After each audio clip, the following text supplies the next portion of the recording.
नमस्कार, आप देख रहे हैं मनी 9 और मैं हूं आपके साथ विशाल शर्मा। एक तरफ लोग अपने मेहनत की कमाई बैंकों में सुरक्षित रखने का भरोसा करते हैं, वहीं दूसरी तरफ नियमों की अनदेखी करने वाले बैंकों पर आरबीआई लगातार वो सख्त होता जा रहा है। इस बार रिजर्व बैंक ने 3 कोऑपरेटिव बैंकों पर बड़ी कार्रवाई करते हुए लाखों रुपए का जुर्माना लगाया और एक बैंक का लाइसेंस भी रद्द कर दिया है।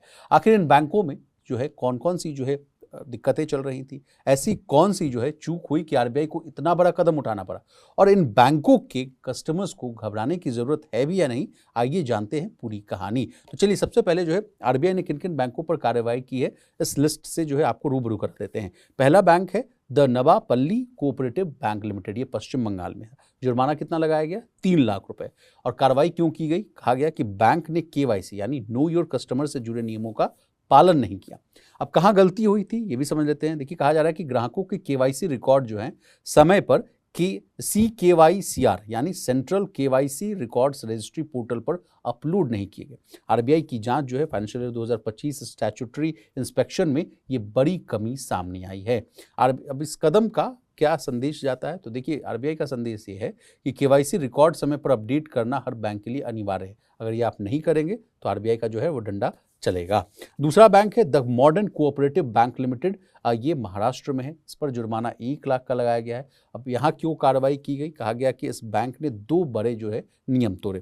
पहली गलती क्या की? एक्सपोजर नॉर्म्स का उल्लंघन किया, यानी एक ही सिंगल बोरोवर को तय सीमा से ज़्यादा लोन दे दिया।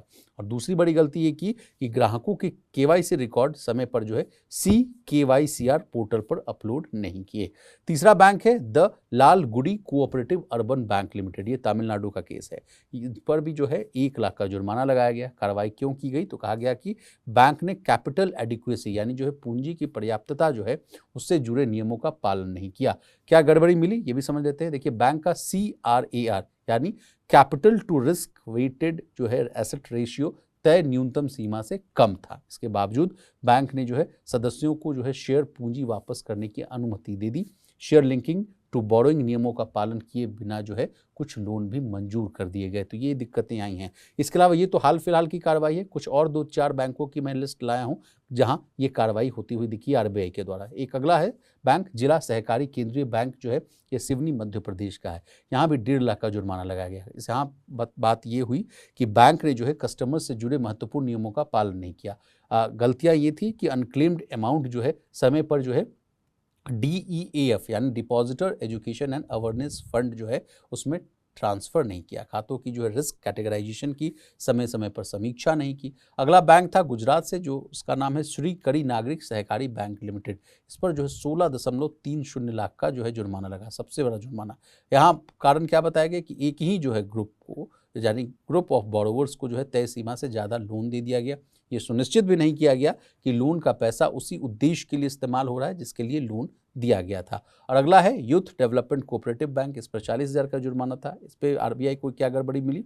तो इनएक्टिव अकाउंट्स को बिना प्रॉपर केवाईसी के दोबारा इन्होंने एक्टिवेट कर दिया था। और अन्य भी रेगुलेटरी नॉर्म्स का भी पालन नहीं किया गया था। और अगला बैंक है सर्वोदय कोऑपरेटिव बैंक लिमिटेड। इस पर तो सबसे बड़ी कार्रवाई हुई, बैंक का लाइसेंस ही रद्द कर दिया गया। इस बैंक पर सिर्फ जुर्माना ही नहीं लगाया गया बल्कि आरबीआई ने इसका बैंकिंग लाइसेंस ही रद्द कर दिया। और इसके पीछे के कारण ये बताया गया कि बैंक के पास कैपिटल नहीं थी, बैंक की वित्तीय स्थिति कमजोर थी, डिपॉजिटर्स के हितों पर खतरा बढ़ रहा था। अब इस पूरे तमाम कहानी में 3-4 कीवर्ड्स आ रहे हैं, उनको समझ लेते हैं। पहला कीवर्ड आ रहा होगा आपको केवाईसी। केवाईसी क्या होता है ये समझ लेते हैं। नो योर कस्टमर, इसका मतलब है कि बैंक अपने ग्राहक की सही पहचान और दस्तावेजों की पुष्टि करे। इसका उद्देश्य क्या होता है? उद्देश्य ये है कि फर्जी खातों को रोकना, मनी लॉन्ड्रिंग को रोकना, बैंकिंग सिस्टम को सुरक्षित बनाना।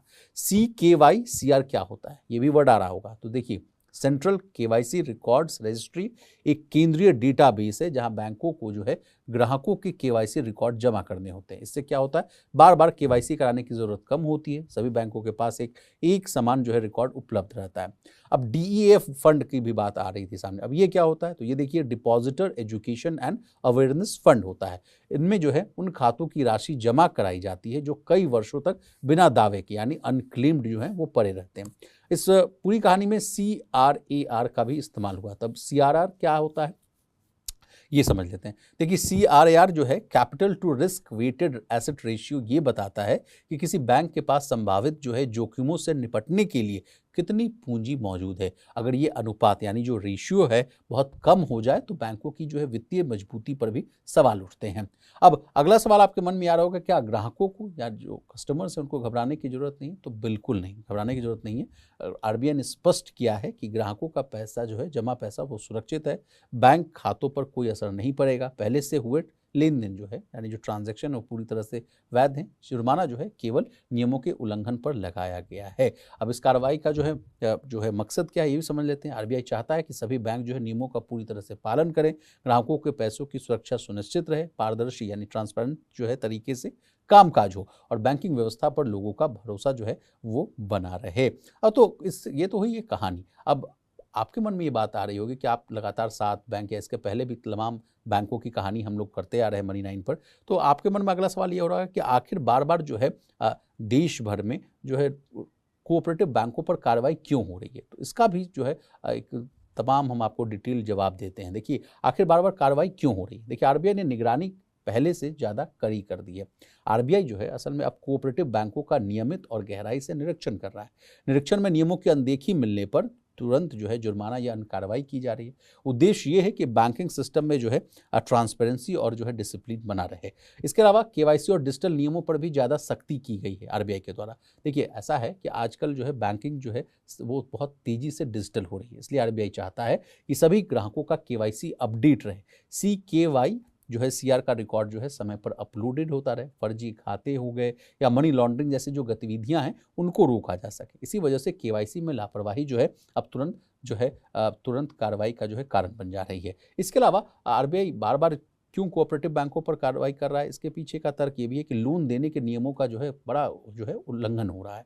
कई मामलों में पाया गया कि कुछ बैंक जो है एक ही व्यक्ति या ग्रुप को जो है तय सीमा से ज़्यादा लोन दे रहे हैं। लोन का सही इस्तेमाल हो रहा है या नहीं, इसकी निगरानी नहीं कर रहे हैं। तो ऐसी गलतियां जो हैं बैंक के वित्तीय जोखिम यानी जो रिस्क है उसको बढ़ा देती है। इसलिए आरबीआई जो है ये कार्रवाई करता है। इसके अलावा अगला जो इंपॉर्टेंट फैक्टर है वो है कमजोर वित्तीय स्थिति। कुछ जो कोऑपरेटिव बैंक है उनके पास कैपिटल ही नहीं होती है। खराब लोन यानी जो एनपीए जो है वो बढ़ जाते हैं। जोखिम उठाने की जो क्षमता है वो कम हो जाती है। तो ऐसे मामलों में आरबीआई समय रहते हस्तक्षेप करता है ताकि स्थिति जो है खराब ना हो। अब ग्राहकों के हितों की सुरक्षा के लिए भी आरबीआई जो है उसकी प्राथमिक जो है जिम्मेदारी है। इसलिए डिपॉजिटर्स का पैसा सुरक्षित रहे, किसी बैंक की लापरवाही का नुकसान कस्टमर्स को ना उठाना पड़े, बैंक समय रहते अपनी कमियां सुधार लें। इसलिए आरबीआई जो है ये कदम उठाता रहता है।